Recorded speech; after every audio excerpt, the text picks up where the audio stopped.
हरे कृष्णा। तो प्रत्येक रविवार को हम श्रील प्रभुपाद लीलामृत से पढ़ते हैं, जिसका लेखन श्रील सत्स्वरूप दास गोस्वामी महाराज ने किया है। और अध्याय 20 है, जिसका शीर्षक है सदा के लिए उच्च पद पर बने रहो। तो आपको याद होगा कि हम पिछले रविवार को श्रवण किए थे कि किस प्रकार से श्रील प्रभुपाद जी दीक्षा प्रदान करते हैं। राधाष्टमी के दिन जो दूसरा बैच था उनका, जिसमें कीर्तानंद, ब्रह्मानंद, अच्युतानंद आदि कई भक्तों को वो दीक्षित करते हैं। और प्रभुपाद सदैव इसी का प्रयास करते हैं, क्योंकि उन दिनों जितने भी ये नवयुग प्रभुपाद के आसपास आ रहे थे या और नए लोग जुड़ रहे थे, हिप्पीज, उनका मानना था कि आध्यात्मिक साक्षात्कार के लिए ये जो मादक द्रव्य हैं उनका सहारा लेना बहुत आवश्यक है। गांजा है, अन्य अन्य चीज़ें हैं जिनका सेवन करने से आप उच्च धरातल पर जा सकते हो, अपनी चेतना को उन्नत कर सकते हो, ऐसा वो सोचते थे। लेकिन श्रील प्रभुपाद ने कहा आध्यात्मिक साक्षात्कार के लिए या आध्यात्मिक हमारी चेतना को ऊंचा उठाने के लिए किसी बाहरी चीज़ की आवश्यकता नहीं है। केवल हमें जो दिव्य शब्द ध्वनि है भगवान के नाम की, उसका सहारा लेना होगा। और फिर प्रभुपाद कहते हैं कि अपनी चेतना का विस्तार करना है, चेतना को ऊंचा उठाना है, तो क्या करना होगा? हरे कृष्णा कृष्णा कृष्णा हरे हरे, हरे राम राम राम हरे हरे। तो प्रभुपाद जी ने जो हिप्पीज की मानसिकता थी कि आध्यात्मिकता का जो अनुभव है वो प्राप्त करने के लिए बाह्य चीज़ों की आवश्यकता है, तो प्रभुपाद ने उस सब चीज़ को उधेड़ दिया, उनकी जो ये मनोवृत्ति या बातें थी। और श्रील प्रभुपाद ने उन सब को इस बात पर स्थित किया और खुद भी दृढ़ रहे कि केवल भगवान नाम का उच्चारण करने मात्र से हमारी चेतना जो जितनी नीचे गिरी है उसको ऊपर उठाया जा सकता है। और जितना अधिक ये दिव्य शब्द ध्वनि का सहारा लेंगे उतने हम आध्यात्मिक साक्षात्कार को अनुभव कर पाएंगे। और हमारे जीवन में भी है, जब हम यहाँ अभी अभ्यास कर रहे हैं भगवत भक्ति का, ये हम खुद देख सकते हैं। जितना हम गंभीरता से, एकाग्रता से दैन्य की भावना हृदय में धारण करके हरि नाम का उच्चारण करते हैं, कृष्ण की कामना हृदय में धारण करके, तो हम बहुत अधिक उन्नत अनुभव करते हैं। हाँ, कोई भौतिक जो बाधाएं हैं, भौतिक जो कामनाएं हैं, वो हमें त्रस्त नहीं करती। तो इसलिए श्रील प्रभुपाद जी शुरुआत से ही जोर देते हैं, और उनके सारे प्रवचनों में या उनके तात्पर्यों में हम देखते हैं तो प्रभुपाद इस पर बहुत फोकस है, दिव्य शब्द ध्वनि। चाहे हम ग्रंथों को पढ़ते हैं तो भी वो दिव्य शब्द ध्वनि है, कृष्ण कथा आदि का श्रवण करते वो दिव्य ध्वनि है, हरिनाम संकीर्तन का श्रवण करते वो दिव्य ध्वनि है। तो जितना अधिक हो सके इस जो दिव्य ध्वनि, प्रभुपाद कहा करते थे ट्रांसेंडेंटल वाइब्रेशन, ये दिव्य शब्द ध्वनि का जितने निकट रहेंगे हम, कानों के माध्यम से अंदर भेजेंगे, जिह्वा से उच्चारण करेंगे, तो उतना ही शीघ्रता से हम शुद्धि अनुभव करेंगे और भक्तिमय जीवन में अग्रसर होंगे। तो आगे यहाँ लिखते हैं, ग्रेग नामक जो भक्त हैं वो बताते हैं, जब लोअर ईस्ट साइड के ये मादक द्रव्य सेवन करने वाले लोग आते और स्वामी जी से बात करते तो प्रभुपाद बड़े धैर्य से उनकी बात सुनते। वे ऐसे जीवन दर्शन के व्याख्याता थे जिसके बारे में उन लोगों ने पहले कभी सुना ही नहीं था। जब कोई एलएसडी का सेवन करता है तो वह वास्तव में अपने में खो जाता है, और जब कोई उससे बात करता है तो वो ठीक तरह से सुनता ही नहीं। अस्तु स्वामी जी कोई विशेष बात कहते और वे उसे समझ ना पाते, इसलिए उन्हें वही बात फिर फिर कहनी पड़ती। उनका इन लोगों के साथ व्यवहार बहुत धैर्यपूर्ण होता, किंतु वे उनके इस दावे को कभी न स्वीकार करते कि एलएसडी आत्मोपलब्धि में वास्तव में सहायक हो सकती हैं। हाँ, तो प्रभुपाद बहुत धैर्यवान थे और ये भक्त का एक महत्वपूर्ण गुण है। प्रभुपाद ने कहा कि कभी कभी भक्तों को लगता है कि अरे अभी अभी हम भक्ति में आए, 10, 15, 20 साल हो गए, इतनी मालाएं जप कर दी, इतने प्रवचन सुन लिए, इतना प्रसाद पाया, हाँ कब कृष्ण मिलेंगे, कब कृष्ण वैकुंठ पहुंचेंगे? तो लेकिन प्रभुपाद ने कहा कि ये काफ़ी नहीं है, करोड़ों जन्मों से आप घिरे हुए हो, आज भर्ती और कल चक्रवर्ती बनने की इच्छा मत रखो। तो भक्तों को क्या रखना चाहिए? धैर्य। प्रभुपाद कहते आज शादी हो गई और कोई युवती कहे कि कल मुझे बच्चा चाहिए, तो वो संभव नहीं है, उसको इंतजार करना पड़ेगा। प्रभुपाद उदाहरण देते हैं। तो उसी प्रकार से भक्तिमय जीवन में भी जो गुरुजनों के द्वारा जो अभ्यास साधना भक्ति हमें प्रदान की गई है, उसको निष्ठा के साथ करना चाहिए, धैर्य के साथ करना चाहिए। हाँ, धैर्य रखना चाहिए। इसलिए श्रील प्रभुपाद जी ये आंदोलन खड़ा कर पाए, उनका ये विशेष गुण था। इतने धैर्यवान थे। अब देखो, इतने उन सब युवकों को झेलना कोई छोटी सी चीज थी? उनके मनगढ़ंत प्रश्न है, व्यवहार है, इन सब चीजों को प्रभुपाद सहन कर रहे थे और धैर्यशील थे और उनको मार्गदर्शन कर रहे थे। तो इस प्रकार से भक्तिमय जीवन में हम जो साधना भक्ति हमें दी है, उन चीजों को गंभीरता से पालन करते हैं और धैर्यवान बने रहते हैं, तो अंतिम फल क्या होता है? आत्म साक्षात्कार, भगवत प्राप्ति निश्चित है। हाँ, जिस प्रकार से शबरी थी, शबरी को उनके आध्यात्मिक गुरु ने कहा था कि बस उसको एक दिनचर्या दे दी थी, मानो उसकी वो साधना भक्ति है कि भगवान आने वाले हैं, उनके स्वागत के लिए तत्पर हो जाना। हाँ, गोबर का लेप करना, रोज कुछ फूलों से श्रृंगार करना सब जगह, और कुछ फ्रूट्स या बेर आदि लेके आना। तो वो युवा थी, तब वो आध्यात्मिक गुरु के निकट गई थी। शबरी तो एक निम्न कुल में जन्म ली थी।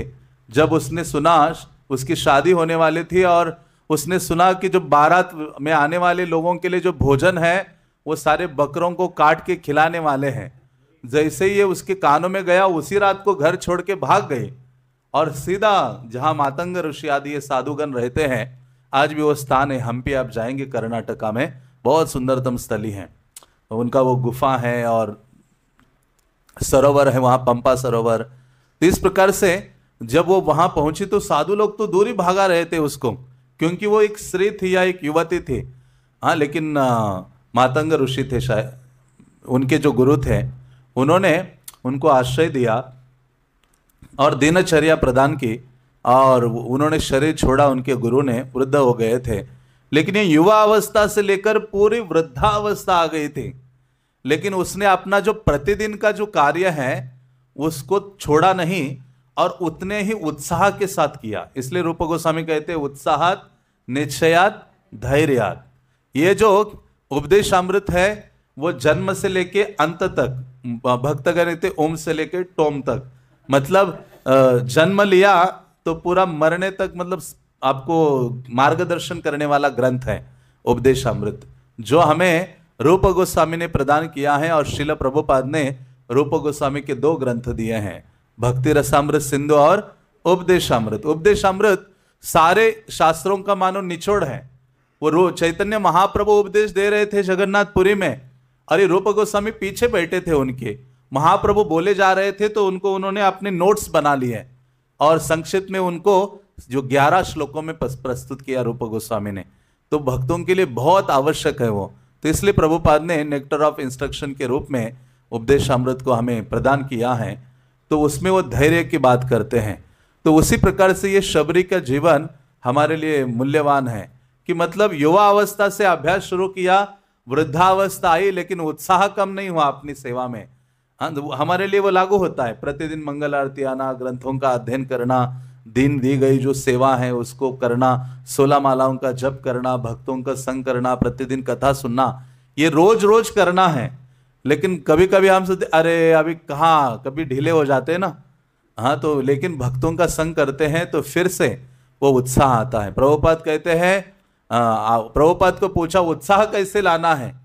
प्रभुपाद ने कहा जब कीर्तन चल रहा हो और तुम्हारी डांस करने की इच्छा नहीं हो, बस जाओ और हाथ ऊपर करते, पाँव ऊपर करते हुए हिलो, हाँ, तो उत्साह आएगा। और दूसरा प्रभुपाद कहते जो उत्साही भक्त है उसके संगति में रहो तो आपको उत्साह प्राप्त होगा। उत्साह तो शास्त्रों का अध्ययन करने से, रेगुलर श्रवण करने से बढ़ता है। तो इस प्रकार से श्रील प्रभुपाद जी शबरी के जीवन में देखते हैं कि अंतिम में भगवान राम आ ही जाते हैं। तो उसी प्रकार से ये धैर्य श्रील प्रभुपाद में बहुत अधिक था और इतनी वृद्धावस्था की स्थिति थी और ऐसे ऐसे युवकों से उनको व्यवहार करना पड़ता था और उनके ऐसे अलग अलग जो प्रश्न थे उनका उत्तर प्रभुपाद दिया करते थे, लेकिन पूर्ण रूपेण संतुलित थे और धैर्य को धारण किए रहते थे। अक्टूबर 1966 Tomkinson square park lower east side का पार्क था।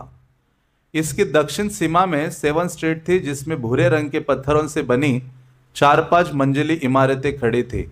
उत्तर में 10 स्ट्रीट थी, जिसमें अधिक अच्छी हालत वाली भूरे पत्थर से बनी हवेलियां थी। इसी में अत्यंत पुरानी वो छोटी सी इमारत भी थी, जिसमें न्यूयॉर्क सार्वजनिक पुस्तकालय की टॉमकिंसन स्क्वायर शाखा थी।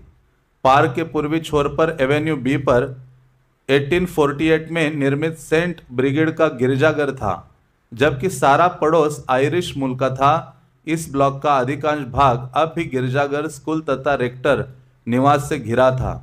पार्क के पश्चिमी छोर पर एवेन्यू ए था, जिसमें छोटे छोटे पुराने कैंडी स्टोर थे, जिनमें समाचार पत्र, पत्रिकाएं, सिगरेट तथा अंडा, क्रीम और सोडा की बिक्री चलती थी। तो ये सब वर्णन इसलिए दे रहे हैं क्योंकि जो पार्क है टॉमकिंसन स्क्वायर पार्क, जिसमें इस आंदोलन का मानो जन्म हुआ है, प्रभुपाद ने वहां कीर्तन किया, तो उस पार्क के आसपास का वातावरण यहाँ बता रहे हैं। साथ ही कुछ मदिरालय, अनेक पंसारी की दुकानें तथा कई स्लेविक रेस्टोरेंट थे, जिनमें सस्ते शाकाहारी सूप मिलते थे, जिनसे आकृष्ट होकर यूक्रेनवासी तथा हिप्पी पौष्टिक भोजन पाने के लिए वहां एकत्र होते थे। 10 एकड़ में फैले इस पार्क में अनेक ऊंचे ऊंचे वृक्ष थे, लेकिन इसका कम से कम अधिक हिस्सा ढका हुआ था। पगडंडियों के किनारे किनारे घास की सुरक्षा के लिए 5 फुट ऊंची भारी पिटवे लोहे की बाड़ थी। बाड़ों, अनेक पगडंडियों तथा प्रवेश द्वारों के कारण ये पार्क भूल भुलैया जैसा लगता था। मौसम अभी गर्म था और रविवार का दिन था, आज का ही दिन था, अतः पार्क लोगों से भरा था। पगडंडियों के किनारे रखी बेंचों का लगभग सारा स्थान लोगों से घिरा था। वहां बैठे वृद्ध जनों में अधिकांश यूक्रेनवासी थे, जो इस गर्म मौसम में भी पुराने फैशन के सूट तथा स्वेटर पहने थे और अपने अपने जातीय दलों में बैठे हुए बातें कर रहे थे। पार्क में अनेक बच्चे भी थे, जिनमें अधिकतर पोर्टोरिको वासी और काले थे, किंतु साथ साथ भूरे बालों और सख्त चेहरे वाले झुग्गी झोपड़ियों में रहने वालों के बच्चे भी थे, जो साइकिलों पर दौड़ लगा रहे थे और गेंद और फ्रिस्बी से खेल रहे थे। बास्केटबॉल और हेडबॉल के कोर्टों पर किशोरों ने कब्जा कर रखा था, और जैसा कि हमेशा होता है, बहुत सारे बंधन मुक्त खुले कुत्ते भी वहां दौड़े थे। ये सब पार्क में थे। 4 खंभों पर निर्मित संगमरमर का एक छत वाला प्याऊ प्राचीन दिनों की लेख के अनुसार 1891 की याद दिला रहा था। इसकी चारों ओर की दीवारों पर लिखा था आशा, विश्वास, दान तथा संयम, लेकिन किसी ने पूरी संरचना पर काली शाही पोतकर भद्दी तस्वीरें बना दी थी। अस्पष्ट नाम लिखकर संक्षिप्त हस्ताक्षर कर रखे थे। आज एक बेंच को कई कोंगो और बोंगो ढोल वादकों ने घेर लिया था और समूचा पार्क उनकी ध्यानाकर्षक संगीत लहरियों से आंदोलित हो रहा था। और वहां पर सबसे सर्वथा अलग थे हिप्पी लोग, दाढ़ी रखे बंजारे पुरुष और लंबे केशों वाली उनकी तरुण प्रेमिकाएं अपनी पुरानी नीली जींस पहने असामान्य दृश्य उपस्थित कर रही थी। लोअर ईस्ट साइड जैसे बहुजातीय जमात में भी उनकी उपस्थिति तनाव पैदा करती थी। वे मध्यम वर्गीय परिवारों के थे, अतः ये नहीं कहा जा सकता था कि आर्थिक अभाव के कारण वे गंदी बस्ती में आए थे। इससे अधिकार विहीन प्रवासियों के साथ उनके व्यवहार से संघर्ष उत्पन्न होते थे, और हिप्पियों का आध्यात्मिक दवाओं के प्रति सुविदित झुकाव, अपने परिवारों और धनाढ्यता के प्रति उनका विद्रोह और अग्रव्यूह में उनका विलयन उनके पड़ोसियों के बीच उन्हें अल्पसंख्यक वर्ग के रूप में उपहास का पात्र बनाती थी। तो आपको सुनना है यह, किंतु हिप्पी लोग अपने मन की करना चाहते थे और प्रेम और शांति के लिए अपनी क्रांति को जन्म देना चाहते थे। इसलिए यद्यपि लोग उन्हें पसंद नहीं करते थे, तथापि वे उन्हें सह लेते थे। तो हिप्पी लोग कोई ऐसे गरीब परिवार से नहीं आए थे। हिप्पी ऐसे युवा जन थे, पहले भी चर्चा हुई है, जो धनाढ़ परिवार से थे, लेकिन वो मानसिक या सुख या शांति अनुभव नहीं कर रहे थे और आगे की चीज वो जानना चाहते थे, इसलिए उन्होंने सब कुछ त्याग कर दिया था। प्रभुपाद कहते हिप्पीज ऐसे थे, उन्होंने धन त्याग दिया, परिवार त्याग दिया, बाह्य रूप से लगेंगे, वो स्नान भी नहीं कर रहे थे, जटाएं इतनी बड़ी थी, हमारे साधुओं की नहीं इतनी बड़ी बड़ी जटाएं, लेकिन एक चीज छूट नहीं रही थी, वो था मैथुन जीवन।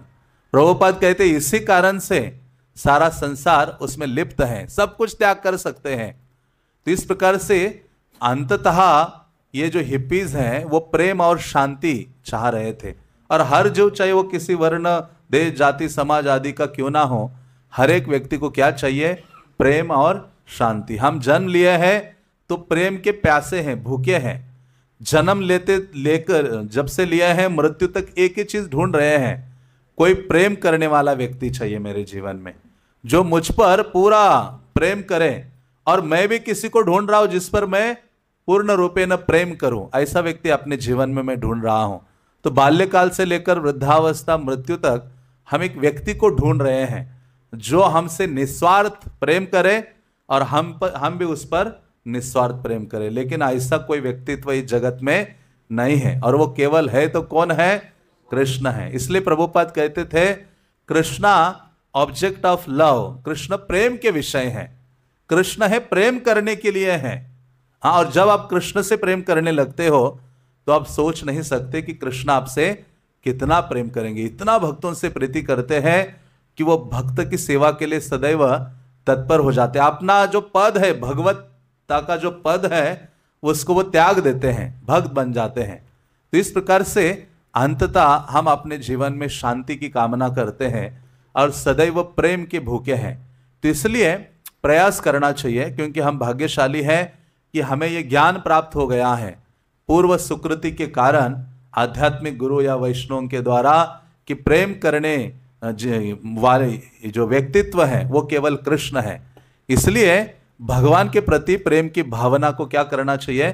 बढ़ाना चाहिए। चैतन्य महाप्रभु ने कहा श्रवणादि शुद्ध चित्ते करय उदय, नित्य सिद्ध कृष्ण प्रेम साध्य कबू नय। महाप्रभु ने कहा अरे तुम्हारे हृदय में कृष्ण के लिए प्रेम की भावना ऐसी भरी हुई है, नित्य सिद्ध कृष्ण प्रेम साध्य कबू नय, लेकिन क्या करो? श्रवणादि शुद्ध चित्ते, श्रवण आदि जो भी साधना के कार्यकलाप है उन सबको निष्ठा के साथ करोगे कंटिन्यूअसली, तो क्या होगा? शुद्ध करय उदय, आपके हृदय में वो जो प्रेम की भावना है भगवान के लिए बढ़ जाएगी। इसलिए प्रतिदिन हमें विचार करना चाहिए, आज भी मेरे जीवन का रात्रि सोने से पहले, कि आज भी कृष्ण के प्रति मेरा कोई प्रेम बढ़ा नहीं है। हाँ, थोड़ा सा व्याकुल हो जाना चाहिए, भगवान से प्रार्थना करके कि कृष्णा कल एक दिन दीजिए मुझे, कल मैं पूरा क्या करूंगा? प्रयास करूंगा। तो प्रेम कैसे होता है? जिसको आप जितना अधिक समय देते हो उससे क्या हो जाता है? आसक्ति हो जाती है, प्रेम हो जाता है। हाँ, उसी प्रकार से भगवान कृष्ण के साथ अधिक से अधिक समय देने का प्रयास करना पड़ेगा। और ये जो भी कार्यकलाप हमें दिए हैं वैष्णव आचार्यों ने, वो उनका एक में उद्देश्य है कि ये व्यक्ति के हृदय में प्रेम उत्पन्न हो जाए। जैसे महाप्रभु के बारे में कल पिछले रविवार को भी हमने चर्चा की थी कि जब उनको दीक्षा प्राप्त हुई और गुरुदेव ने कहा कि मंत्र जप करो, किबा मंत्र, फिर वो जप करने लगे, फिर लगा कि अरे कुछ हो रहा है, जप करने से क्या हो रहा है? हमें तो कुछ होता नहीं है, हमें तो टेंशन आ जाता है। सुबह मंगल आरती खत्म होने के बाद लगता है अरे अभी फिर से जप करना पड़ेगा।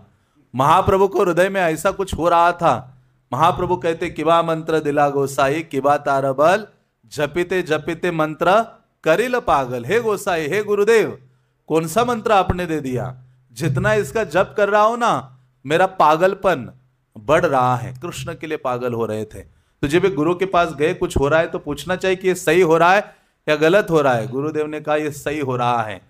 हाँ, जो प्रेम के लक्षण तुम्हारे हृदय में प्रकट हो रहे हैं कृष्ण के लिए, तो वो ये तो गुरु बहुत आनंदित होते हैं। तो वहां ये चैतन्य चरितामृत में आता है, प्रभुपाद वहां एक श्लोक के तात्पर्य में लिखते हैं कि गुरु सीधा लिखते हैं, लाइफ मेंबर बनाने से कुछ नहीं होते, ऐसा लिखते हैं। वो कहते हैं कि जब देखते हैं कि शिष्य का अनुराग कृष्ण के लिए बढ़ रहा है, हाँ, भगवान के नाम, रूप, गुण, लीला, धाम आदि के लिए, हाँ, तो गुरु आनंदित होते हैं कि कृष्ण के लिए ये मेरे शिष्य का झुकाव बढ़ रहा है। तो गुरु तभी आनंदित होते हैं जब हम भगवान के नाम आदि के प्रति आसक्त होने लगते हैं। तो इस प्रकार से प्रेम करने वाले जो ऑब्जेक्ट है वो केवल कृष्ण है, और विधि तो हमें दे दी है गुरु जी ने। आध्यात्मिक गुरु ने अपना काम कर दिया है, अभी क्या करना है, पूरा जीवन हमें अपना काम करना है निष्ठा के साथ। तो गुरु जी अपने हमारे लिए ना जप करेंगे ना कुछ करेंगे, उनका जो काम था बीज दे दिया भगवत प्रेम का, उसको उजागर करने का काम अभी हमारा है। तो हमें लगे रहना है, जितना अधिक हम दृढ़ता के साथ लगेंगे। हाँ, जैसे ध्रुव महाराज, हाँ कितने कितने महीने लगे थे, 6 महीने। 6 महीने तो हम किताब यहां से वहां उठा के रखने में चला जाता है, वो खोलना दूर। हाँ, तो वैसे 6 महीने में भगवत प्राप्ति। तो यही है, प्रभुपाद ने कहा आपके ऊपर निर्भर है कि आप कितने गंभीर हो, आप कृष्ण को कितना गंभीरता से ले रहे हो, गुरु के जो संदेश है उनको कितना गंभीरता से ले रहे हो, और आपके अंदर कितनी आग है, ज्वाला है भगवत धाम जाने के लिए। और आप इस संसार में आपको महसूस हो रहा है कि आप पीड़ा से ग्रस्त हो, जल रहे हो, तप रहे हो। हमें महसूस हो रहा है तप रहे हम लोग? नहीं हो रहा है, कूल कूल लग रहा है यहाँ। हाँ, प्रभुपाद एक बार वो एक जा रहे थे, एक ऐड देखा वहां, सिगरेट का ऐड। तो वह बड़ा सा बिलबोर्ड था और जिसमें सिगरेट फूक रहे थे और वहां लिखा था कूल कूल। तो प्रभुपाद ने कहा देखो इन मूर्खों को, आग अंदर ले रहे हो और कह रहे हो कूल कूल हो रहा है। हाँ, तो वास्तव में संसार में, ये संसार को इस भावना से देखिए या ऐसा महसूस होना चाहिए, संसार दावा नल लीढ़ लोक, ये संसार दावाग्नि है। हाँ, इसलिए मंगल आरती दी है कि उठकर पहले तुम ये स्मरण करो कि ये दावाग्नि में पड़े हो तुम। हाँ, दावाग्नि में जल रहे हो, बस आज का पूरा दिन है मुझे इस दावाग्नि से निकलने का प्रयास करना है। लेकिन हमें याद नहीं आता वो पहला लाइन कब चला जाता है, संसार दावानल, उसके बाद पहुंचते हम। हाँ, या उस पर ध्यान नहीं होता। तो इस प्रकार से तभी हम निकलेंगे जब जब तक इस संसार में रहने की इच्छा होगी ना, इसको बहुत अच्छा करने की इच्छा होगी, अपने लिविंग स्टैंडर्ड को और सब चीजों को, तो फिर नहीं निकल पाएंगे बाहर। फिर यहां ही रहेंगे जैसे वो चूहा अपने चूहेदाने में पड़ा रहता है, मस्त पैकी उसको खाने को मिल जाता है, लेकिन वो देख नहीं पाता, अंत को नहीं देख पाता। उसी प्रकार से प्रति क्षण प्रतिदिन ये देखना चाहिए और याद दिलाना चाहिए कि ये संसार दावाग्नि है और मैं गलती से यहां आ गया हूं, मुझे बाहर निकलना है। इसे ये तप्तता अनुभव होनी चाहिए, तभी जाकर कोई बहुत तीव्रता आएगी उसके भक्ति में, भजन में, कार्यों में, और वो एक क्षण भी अपना गवाएगा नहीं, व्यर्थ नहीं गवाएगा। 1 घंटा चला जाएगा तो उसको रोना आ जाएगा कि अरे 1 घंटा चला गया ऐसे फालतू के कार्यों में। तो इस प्रकार से भगवत धाम जाना है तो तीव्रे न भक्ति योगे न, हाँ भागवतम कहता है कि आपको क्या करना पड़ेगा, भक्ति में तीव्रता लानी पड़ेगी। आगे पढ़ते हैं। टॉमकिंसन स्क्वायर पार्क में नवयुवकों तथा हिप्पियों के कई दल थे। ऐसे ऐसे मित्र थे जो एक साथ एक ही स्कूल में गए थे, एक साथ एक ही मादक द्रव्य का सेवन करते थे, या कला, साहित्य, राजनीति या तत्व मीमांसा के किसी एक दर्शन के बारे में एक मत थे। वहाँ प्रेमी जन भी थे, ऐसे दल भी थे जिनके एक साथ वहाँ चक्कर लगाते रहने का कारण जानना मुश्किल था, सिवाय इस एक कारण के कि मनमानी करने के उनके उद्देश्य में समानता थी। अन्य लोग भी वहाँ थे जो साधुओं की तरह रहते थे। कोई पार्क को किसी बेंच पर एकाकी बैठा रहता, वो कोकेन के प्रभावों का विश्लेषण करता हुआ पेड़ों की हरी पत्तियों को अजीब तरह से निहारता रहता था। उसकी दृष्टि पहले इमारतों के ऊपर नीले आकाश पर जाती और तब पैरों के नीचे फैले कूड़े कचरे पर। इस बीच उसका मन कभी प्रकाश के भय से त्रस्त होता, कभी व्यामोहों के प्रति घृणा से भरता, और इस तरह यहाँ से वहाँ भटकता रहता जब तक कि अंत में उसका नशा ना उतर जाता और वो फिर एक सामान्य अनजान व्यक्ति बन जाता। कभी कभी कुछ लोग सारी रात पार्क में बैठे रहते जब तक कि सवेरे का प्रकाश न फूटने लगता और वे बेंचों पर फैलकर सो जाते। ये सारे हिप्पीज थे जो मादक द्रव्यों का सेवन करके वहाँ बने रहते थे। हिप्पी लोग विशेषकर रविवार के दिन पार्क में जरूर आते। कम से कम वे पार्क में से होकर जरूर गुजरते, चाहे वे Saint Marks Place, Greenwich Village या एस्टर प्लेस स्थित लेक्सिंगटन एवेन्यू भूमितल ट्रेन के लिए जा रहे होते या ह्यूस्टन और सेकंड एवेन्यू स्थित आईएनडी भूमितल ट्रेन के मार्ग में होते या फर्स्ट एवेन्यू से कोई अप टाउन बस पकड़ने जा रहे होते अथवा सेकंड एवेन्यू से डाउनटाउन बस के लिखे जा रहे होते या नाइन्थ एवेन्यू से नगर के पार जाने वाली कोई बस पकड़ने जाते होते या केवल अपने कमरों को कुछ समय के लिए छोड़ देने और खुली हवा में साथ बैठने के लिए पार्क में आते, जिससे वे फिर ऊंचे उठे आपस में बातें करें या पार्क की भूल भुलैया में चहलकदमी करें। किंतु इन हिप्पियों की चाहे जो भी रुचियां और प्रेरणाएं रही हो, लोअर ईस्ट साइड उनकी रहस्यवादिता का अनिवार्य अंग था। यह मात्र गंदी बस्ती न था, वरना चेतना में प्रयोग के लिए यह संसार का सर्वोत्तम स्थान था। अपनी सारी गंदगी तथा हिंसा की आशंका एवं भूरे पत्थरों की इमारतों में बंद जीवन के बावजूद लोअर ईस्ट साइड मानसिक प्रसार में क्रांति के लिए अब भी सबसे आगे था। जब तक कोई वहां न रहता हो और आध्यात्मिक यात्राएं कराने वाली किसी नशीली दवा अथवा मारी जुआना का सेवन न करता हो या कम से कम मुक्त निजी धर्म की खोज या बौद्धिक अनुसरण न करता हो, तब तक वो प्रबुद्ध नहीं माना जाता था और मानव चेतना के सबसे प्रगतिशील विकास में सहयोगी नहीं समझा जाता था। और यही खोज की प्रवृत्ति जो सामान्य भौतिकतावादी ठेठ अमेरिकन के नीरज जीवन के परे की वस्तु थी, लोअर ईस्ट साइड के हिप्पियों के अन्यथा संकलनवादी जमघट में एकता उत्पन्न करती थी। ऐसे ही अस्त व्यस्त जमघट के बीच स्वामी जी अपने अनुयायियों के साथ प्रकट हुए और कीर्तन करने बैठ गए। तो ये सारा मानो मंच है, स्टेज में क्या था सबका वर्णन विवरण यहाँ दिया गया था। और फिर ये सब हो रहा था, सब प्रकार के लोग थे, बच्चे थे, साइकिल में घूम रहे थे, कुछ सो रहा था, कुछ खेल रहा था। और उसके बीच में कौन पहुंच गए? श्रील प्रभुपाद की प्रभुपाद जी पहुंच गए, उनको डिस्टर्ब करने के लिए पहुंच गए। ऐसे ही अस्त व्यस्त जमघट के बीच स्वामी जी अपने अनुयायियों के साथ प्रकट हुए और कीर्तन करने के लिए बैठ गए। उनके 3-4 भक्त पहले ही पहुंच गए थे। उन्होंने पार्क के खुले भाग को चुना और वहां रॉबर्ट नेल्सन द्वारा दान दिए हुए प्राच्य गलीचे को बिछा दिया। उस पर बैठकर वे करताले बजाने और हरे कृष्ण कीर्तन करने लगे। तुरंत कुछ लड़के अपनी अपनी साइकिलों से वहां पहुंच गए।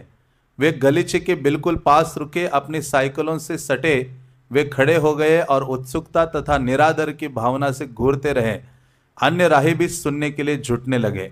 तो जैसे ये भक्त वहां पहुंचे गार्डन में, प्रभुपाद जी भी से पहले 4-5 भक्त पहुंचे थे और उन्होंने अपना करताल लेकर कुछ शुरू कर दिया कीर्तन, तो लोग आना शुरू हो गए। तभी स्वामी जी अपने आधा दर्जन शिष्यों के साथ स्टोर फ्रंट से चलकर 8 ब्लॉक तक पैदल जा रहे थे। तो प्रभुपाद जी ने पहले 2-4 भक्तों को भेजा था और फिर अभी आपने लगभग 6-7 भक्तों को या युवाओं को लेकर अपने उस स्टोर फ्रंट से निकल पड़े श्रील प्रभुपाद जी। ब्रह्मानंद हारमोनियम और स्वामी जी की ढोलक लिए थे। तो प्रभुपाद के पास शुरुआत में मृदंग नहीं था, एक ढोलक हुआ करती थी, एक साइड वाला, और जिसको डुगडुगी प्रभुपाद बोलते थे। उसको एक हाथ से ऐसे बजाते रहते थे। आप वीडियोस देख सकते हैं। प्रभुपाद जी अकेले उस डुगडुगी को लेकर वहां उस गार्डन में जो पेड़ है उसके नीचे बैठकर अकेले गाया करते थे। और फिर ये सब युवा धीरे धीरे आने लगे। तो प्रभुपाद जी ने उस वृक्ष के नीचे कीर्तन किया। तो आज भी वहाँ उस वृक्ष पर एक बोर्ड लगाया हुआ है कि ये जो हरे कृष्णा आंदोलन है उसका जन्म इस वृक्ष के नीचे हुआ। वहाँ के जो मेयर थे उन्होंने लगाया। और आज भी जो भी भक्त लोग वहाँ जाते हैं जरूर उस गार्डन में जाते हैं, वहाँ दंडवत मारते, सोचते वृक्ष कितना भाग्यशाली है जिसके नीचे प्रभुपाद जी ने इतना बड़ा आंदोलन खड़ा कर दिया। ब्रह्मानंद हारमोनियम और स्वामी जी की ढोलक लिए थे। कीर्तनानंद जिसने स्वामी जी के अनुरोध पर अपना सिर मुंडा दिया था, पहला भक्त था जिसने क्या किया था, अभी हेड शेव किया था, हेड शेव, सिर मुंडा दिया था और ढीले ढाले गहरे पीले रंग के कपड़े पहने थे। अतिरिक्त सनसनी पैदा कर रहा था। तो ये सब लोगों में दिख रहा था कुछ अलग ही है। एक तो स्वामी जी के कपड़े, उनका मुंडित सिर, हाथ में वो स्टिक लेके ऐसे निकले हैं, हाथ में जप माला है, और ये उनके 2-4 अनुयायी ढीले ढाले कपड़े पहन के, एक ने तो आज सर अपना मुंडा लिया था, कुछ इंस्ट्रूमेंट लेके निकल पड़े हैं। मानो इनकी सेना निकली है। जैसे वानर सेना थी भगवान राम की, इधर से उधर कूदने वाली, वैसे ही प्रभुपाद की ये सेना थी। भगवान राम को कितना सहना पड़ा होगा, इतने सारे वानर, बल्कि हनुमान की आज्ञा का पालन करते थे। तो यहाँ प्रभुपाद जी ने अपने उन भक्तों को लेकर हरि नाम के लिए निकल पड़े बाहर। अतिरिक्त सनसनी पैदा कर रहा था। ड्राइवरों ने उसे देखने के लिए अपने कारें आगे कर ली। कारों में सवार लोग आगे झुक गए और इस असाधारण यौन अनाड़िसा वेश तथा मुंडे सिर को देखकर भौंचे के रह गए। हाँ, जैसे शुरुआत में जब हरिनाम संकीर्तन के लिए माताएं भी जाती थी, हाँ, तो वो साड़ी, प्रभुपाद ने सिखाया साड़ी पहना करो, तो साड़ियां पहन के निकलती थी सारी माताएं, प्रभु जी, सब लोग रोड पर। उस समय तो कुछ था नहीं मंदिरों में सेवा, उस समय दो ही काम होते थे। मतलब भक्त लोग सुबह प्रसाद पाके निकल पड़ते थे, शाम को 6-7 बजे आते थे, तब तक मंदिर में नहीं आते थे। पूरे दिन कीर्तन करते रहते थे रोड पर। हाँ, प्रभुपाद जी शिष्य कहते हैं कि शुरुआत के दिनों में मंदिर में कोई काम नहीं था हमारा काम था सुबह अपना थोड़ा प्रसाद लिया, सब भक्त निकल पड़ते थे रोड पर, बस पूरे दिन गा रहे, नाच रहे, बजा रहे, बस यही सेवा था। हाँ, तो इस प्रकार से जब वो माताएं साड़ियां पहन के निकलती थी, इतनी 10, 20, 40, तो वहां के लोग कहते थे ये बेडशीट पहन के आए हैं सारे। हाँ, क्योंकि बेडशीट का एक सिंगल कलर होता है ना, तो वहां तो देखा नहीं साड़ियां पहन के माताएं, वहां तो अलग वस्त्र वेशभूषा है। तो विदेशी वो लोग कहते थे आके नजदीक, कि बेडशीट कैसे धारण किया आप लोगों ने। जब स्वामी जी का ये दल किसी स्टोर के सामने से निकलता, तो अंदर के लोग एक दूसरे को कुहनियां मारकर इस दृश्य की ओर संकेत करते। मतलब ये अजीब सा दृश्य था। सब एक दूसरे को कहते, अरे उधर देख, लोग आ रहे हैं। लोग अपने घरों की खिड़कियों के पास आ जाते और स्वामी जी तथा उनके दल को इस तरह देखते मानो कोई शोभा यात्रा निकल रही हो। विशेषकर पोर्टोरिको के छोकरे तो उग्र प्रतिक्रिया करने से अपने को रोक नहीं पाए। उन्होंने व्यंग किया, ओ बुद्ध, अरे तुम अपना पजामा बदलना भूल गए हो। कुछ ऐसे लड़के थे ना, युवा, हाँ, वो अपना व्यंगपूर्ण बोला करते थे। वे हॉलीवुड के वेस्टर्न फिल्मों में सुनने में आने वाली रेयर इंडियनों जैसे युद्ध घोष की नकल करते हुए कर्णवेधी चित्कार करने लगते, अलग अलग आवाजें निकालते, मानो इनको चिढ़ा रहे हैं। एक विघ्नकर्ता जिसने समझा कि वे लोग कोई प्राच्य नृत्य कर रहे हैं, उसकी नकल करते हुए जोर से चिल्लाया, अरे अरबवासियों, हाँ, सड़क पर चलने वालों में से किसी को भी न तो कृष्ण चेतना के और ना ही हिंदू संस्कृति और रीति रिवाजों के बारे में कोई जानकारी नहीं थी। उनके लिए स्वामी जी का यह दल मात्र सिर फिरे हिप्पियों का एक दल था जो आत्म प्रदर्शन कर रहा था। किंतु वे ये तय नहीं कर पाए कि स्वामी जी के बारे में क्या सोचा जाए। वे हिप्पियों से सर्वथा अलग थे। कुछ भी हो, उन्हें संदेह जरूर था।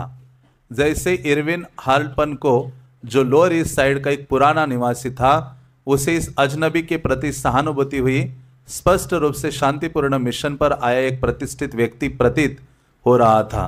तो श्रील प्रभुपाद जी जानते थे कि जैसे भक्ति सिद्धांत सरस्वती ने कहा कि जो भौतिकता में लीन जीव है ना, वो कभी साधु के पास नहीं जाएंगे, कोई उपदेश प्राप्त करने के लिए आपके पास नहीं आएंगे।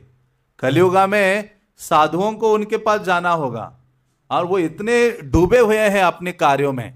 इसलिए तो अब देखिए कितनी विनम्रता थी परीक्षित महाराज की। जब उनको शाप मिला तो उन्होंने कहा, अच्छा हुआ, मैं तो अपने ग्रह और राज्य आदि के कार्यों में, विश्व में डूबा हुआ था। हाँ, ये मेरे ऊपर कृपा कर दी है ये शाप देकर, ताकि मुझे भगवान के भक्तों से वार्तालाप करने का अवसर प्रदान किया है। उस ब्राह्मण युवक ने इतनी बड़ी शिक्षा उन्होंने ली थी।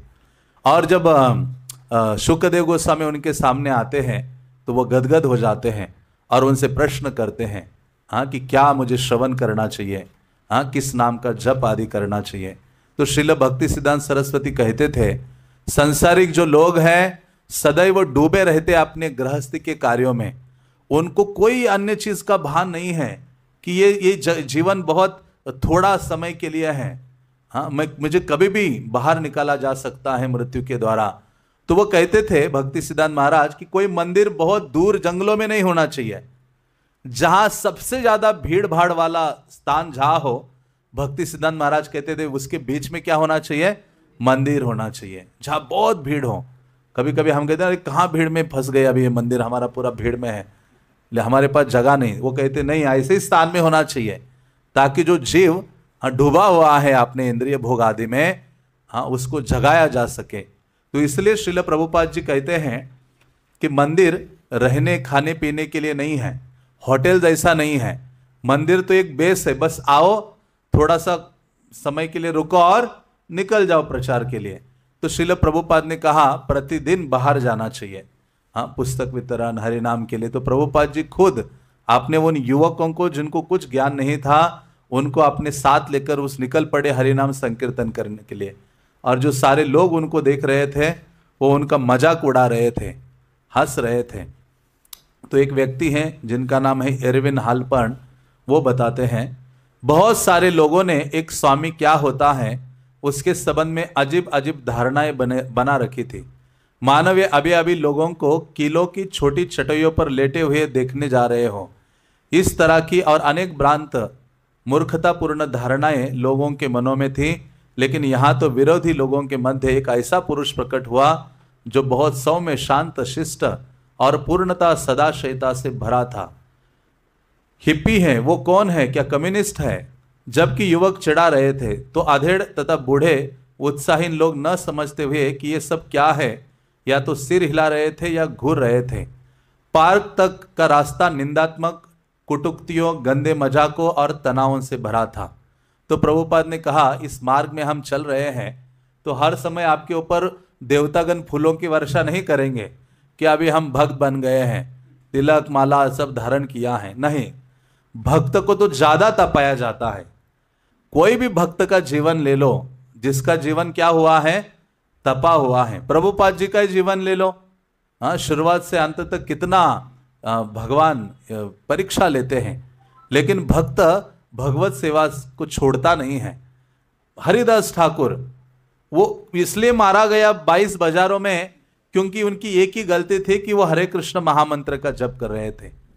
हाँ, तो जो भक्त है उसको सब प्रकार के जो कष्ट हैं, हाँ, वो उनको स्वीकार करने के लिए तत्पर होना होगा।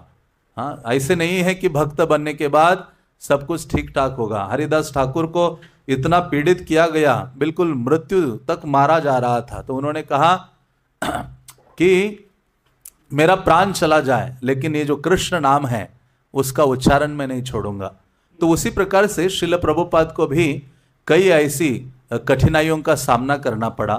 आज तो प्रभुपाद जी वो टॉमकिंसन स्क्वायर पार्क में जा रहे हैं अपने भक्तों के संग में, और सबसे बड़ी दिक्कत क्या है, रास्ते में जितने लोग उनको घूर रहे थे, देख रहे थे, कोई गालियां दे रहा था, कोई अपशब्द बोल रहा था, कोई गंदे मजाक कर रहा था, लेकिन प्रभुपाद जी बिल्कुल स्थिर थे, सौम्य थे, शांत थे और अपना जो उद्देश्य है उसकी पूर्ति के लिए अग्रसर हो रहे थे। और उनके साथ ये जो 4-5 उनके जो भक्तगण थे, नवयुवक, वो भी निकल पड़े थे, प्रभुपाद का अनुसरण कर रहे थे। किंतु कोई हिंसा नहीं हुई। वॉशिंगटन स्क्वायर पार्क में सफल कीर्तन के बाद स्वामी जी अपने 3 या 4 शिष्यों की शोभा यात्रा नियमित रूप से भेजते रहे थे। वे कीर्तन करते, मंजीरे बजाते, लोअर ईस्ट साइड की सड़कों और फुटपाथों पर घुमा करते थे। एक बार उन पर पानी के गुब्बारों और अंडों की गोलाबारी की गई थी। हाँ, तो जब ये पहली बार ये गए थे तो उस समय तो कोई हुआ नहीं था, बड़ा सरलता से आए वापस। लेकिन एक ऐसी घटना थी जिसमें अंडे और पानी आदि उनके ऊपर फेंके गए थे। तो ये जो प्रचार का कार्य है ये बहुत तपस्या का कार्य है। इसलिए भगवान कहते हैं जो ये कृष्ण भावना दूसरों को प्रदान करता है वो मुझे सर्वाधिक प्रिय है, क्योंकि उसमें बहुत जोखिम है, बहुत तपस्या है, स्वयं के स्वार्थ आदि का विचार नहीं है। वो उसके हृदय में करुणा से वो भरा होता है और दूसरों को कृष्ण भावना देने के लिए तत्पर रहता है। तोमार सेवाय दुख हयजत सेहित परम सुख। भक्त देखता नहीं है कृष्ण की सेवा में जितना दुख आता है वो उसको मानो आनंद ही महसूस होता है। कभी कभी मल्ल युद्ध के लिए तत्पर गुंडों से भी उनका सामना हो जाता था, लेकिन उन पर कभी आक्रमण नहीं हुआ। लोग केवल उन्हें घूरते, उन पर हंसते या उनके पीछे शोर मचाते। आज विभिन्न जातीय पड़ोसियों ने यह मान लिया था कि प्रभुपाद और उनके अनुयायी इस तरह गवारों जैसी वेशभूषा में केवल मजाक के लिए सड़कों पर निकल आए हैं, जिससे सब कुछ अस्त व्यस्त हो जाए और लोग उन्हें देखकर घुरे और शोर मचाएं। तो कुछ लोग सोचते थे कि ये स्वामी जी और उनके जो अनुयायी हैं, ये तो ऐसी कहाँ अनपढ़ गवार लोगों की वेशभूषा धारण करके, मानो जंगल में रहने वाले लोगों की वेशभूषा धारण करके निकल पड़े हैं, हाँ, ताकि लोग देखें, शोर मचाएं, घूरे उनको। उन्हें लगा कि उनके प्रति लोगों की जो प्रतिक्रियाएं थी वे झुग्गी झोपड़ी में रहने वाले किसी भी सामान्य और सम्मानित अमेरिकन के लिए स्वाभाविक थी। अतः स्वामी जी के दल के पार्क तक पहुंचने के पूर्व ही उनके लिए एक बड़े साहस का कार्य बन गया था। किंतु स्वामी जी अप्रभावित बने रहे। उन्होंने एक या दो बार पूछा कि वे क्या कह रहे हैं। तो ये बहुत बड़ा साहसिक कार्य था, जो स्टोर फ्रंट से उस पार्क तक जाना और वहां जाकर कीर्तन करने, ये जाना आना बड़ा साहसिक कार्य था। लेकिन प्रभुपाद जी क्या थे, किसी भी चीज से प्रभावित नहीं थे। हाँ, बिल्कुल सौम्य थे, धीर शांत थे। धीरस्तत्र न मुह्यति, हाँ, जैसे भगवद गीता में कृष्ण कहते हैं। तो प्रभुपाद जी जब ये सब लोग अलग अलग बातें करते थे तो प्रभुपाद जी कभी कभी पूछते थे कि ये सब लोग क्या बोल रहे हैं। ब्रह्मानंद ने उन्हें सब बात बताई। प्रभुपाद अपने ढंग से सिर ऊंचा उठाए और थोड़ी ऊपर किए आगे बढ़ते जा रहे थे। इससे वे अभिजात और दृढ़ निश्चयी लग रहे थे। हाँ, तो प्रभुपाद को कोई फर्क नहीं पड़ रहा था। प्रभुपाद जी अपना सीना तान कर, जैसे एक बार किसी ने कहा, स्वामी जी आप ऐसा अपनी छाती ऐसी ऊंची करके स्टिक हाथ में लेके ऐसे चलते हो, आप बड़े घमंडी लग रहे हो, अहंकार है आपको। प्रभुपाद ने कहा, हाँ, मुझे गर्व है कि मैं कौन हूं, कृष्ण का सेवक हूं। इस प्रकार का गर्व है। तो प्रभुपाद जी ये सब चीजें हो रही थी लेकिन उससे प्रभावित नहीं थे। प्रभुपाद जी अपना आगे चलते जा रहे थे। और क्यों? क्योंकि वो पूर्ण रूपे न दृढ़ निश्चयी थे अपनी सेवा के प्रति, अपने कार्य के प्रति। उनकी दृष्टि आध्यात्मिक थी। वे प्रत्येक व्यक्ति को आध्यात्मिक जीवात्मा और कृष्ण को हर वस्तु के नियामक मान रहे थे। इसके अतिरिक्त सांसारिक दृष्टि से भी नगर के शोरगुल से वे भयभीत नहीं थे। आखिरकार वे एक अनुभवी कलकत्तिया थे। हाँ, मतलब प्रभुपाद कहते थे मैं कलकत्ता बॉय हूँ। हाँ, तो वो बहुत अनुभवी व्यक्तित्व थे। ये सब चीजें प्रभुपाद के लिए मानो बहुत साधारण सी थी। तो प्रभुपाद आध्यात्मिक दृष्टिकोण से उस सब चीजों को देखते थे और वो जानते थे कि ये जो जीव हैं अज्ञानता से भरे हुए हैं और उनको कृष्ण भावना देना मेरा परम कर्तव्य है। उसके लिए मैं यहाँ आया हूँ और जिसके लिए मुझे जो भी कष्ट उठाना पड़े मैं उसके लिए तत्पर हूँ। तो प्रभुपाद जी सब प्रकार का कष्ट उठाने के लिए तत्पर थे और निकल पड़े थे वहाँ। कीर्तन लगभग 10 मिनट से चल रहा था जब स्वामी जी पार्क में पहुंचे। उन्होंने अपनी रबर की सफेद चप्पलें उतार दी, मानो वे घर में स्थित मंदिर में आए हो। अपने अनुयायियों के साथ वे गालीचे पर बैठ गए। इस बीच उनके शिष्य कीर्तन बंद करके उन्हें देख रहे थे। प्रभुपाद गुलाबी स्वेटर पहने थे और उन्होंने कंधों पर खादी की चादर लपेट रखी थी। वे मुस्कुराए। अपने दल पर दृष्टि डालते हुए उन्होंने ताल दी, 1 2 3। हाँ, प्रभुपाद जी जो कीर्तन का तालियां बजाना सिखाते हैं ना, तब 1 2 3 की गिनती जारी रखते हुए वे जोर से तालियां बजाने लगे। फिर करतालें बजने लगी। पहले संगत ठीक नहीं हो रही थी किंतु उन्होंने अपनी तालियों से लय बनाए रखी। तब शिष्यों ने तालियों और मंजीरों की ताल से मंद स्थिर गति प्राप्त कर ली। हाँ, तो प्रभुपाद ने वो इंस्ट्रूमेंट्स या जो करताल आदि हैं एक स्वर में बजाना शुरू करवाया अपने भक्तों के माध्यम से। वे ऐसी प्रार्थनाएं गाने लगे जिन्हें अन्य कोई नहीं जानता था। वंदे हम श्री गुरु श्रीयुत पद कमलम श्री गुरुन वैष्णवाम च। उनकी वाणी हारमोनियम के समान मधुर थी और बांग्ला ताल के सूक्ष्म अंतर से समृद्ध थी। एक विशाल वोक वृक्ष के नीचे गलीचे पर बैठकर उन्होंने रहस्यमय संस्कृत प्रार्थनाएं गाई। उनके अनुयायियों को हरे कृष्ण मंत्र के अतिरिक्त और कोई मंत्र ज्ञात नहीं था, किंतु वे स्वामी जी को जानते थे। वे ध्यानपूर्वक उन्हें सुनकर लय बनाए हुए थे। जबकि सड़कों पर ट्रक गड़गड़ा रहे थे और दूर कोंगो ढोल बज रहे थे। तो श्रील प्रभुपाद जी बिल्कुल स्थिर थे और श्रील प्रभुपाद जी जानते थे कि मुझे क्या करना है और सदैव उन्होंने अपने जीवन में प्रार्थना को या प्रार्थना का आश्रय लिया। हाँ, सब समय में, और जिसके बलबूते पर प्रभुपाद जी ने क्या किया, इतना बड़ा जो आंदोलन है हमें प्रदान किया। और प्रभुपाद कहते थे सर्वोत्कृष्ट प्रार्थना क्या है, हरे कृष्णा कृष्णा कृष्णा हरे हरे, हरे राम राम राम हरे हरे। तो श्रील प्रभुपाद जी ने हर एक जो चीज़ है, हाँ, चाहे किसी को अच्छी लगे ना लगे, जाने या ना जाने, लेकिन जो गौड़िया आचार्यों की जो शिक्षा है उसको प्रस्तुत किया, जो आज तक किसी ने नहीं किया। जो भी व्यक्ति गया वो दूसरों को प्रसन्न करने के लिए प्रयासरत था, लेकिन भक्ति सिद्धांत महाराज कहते थे कि हम जनता को प्रसन्न करने के लिए नहीं है, हम जनार्दन को प्रसन्न करने के लिए वक्तव्य कर रहे हैं। तो प्रभुपाद जी का जीवन भी वैसे ही था, सदैव गुरु और कृष्ण और श्री चैतन्य महाप्रभु की जो परम शिक्षा है उसको स्थापित करने के लिए प्रभुपाद जी सदैव तत्पर रहे। और उन्होंने ये आंदोलन धीरे धीरे उस पाश्चात्य जगत की भूमि पर खड़ा किया। हरे कृष्णा कृष्णा कृष्णा हरे हरे, हरे राम राम राम हरे हरे। श्रील प्रभुपाद लीलामृत के, पतित पावन श्रील प्रभुपाद के, निताय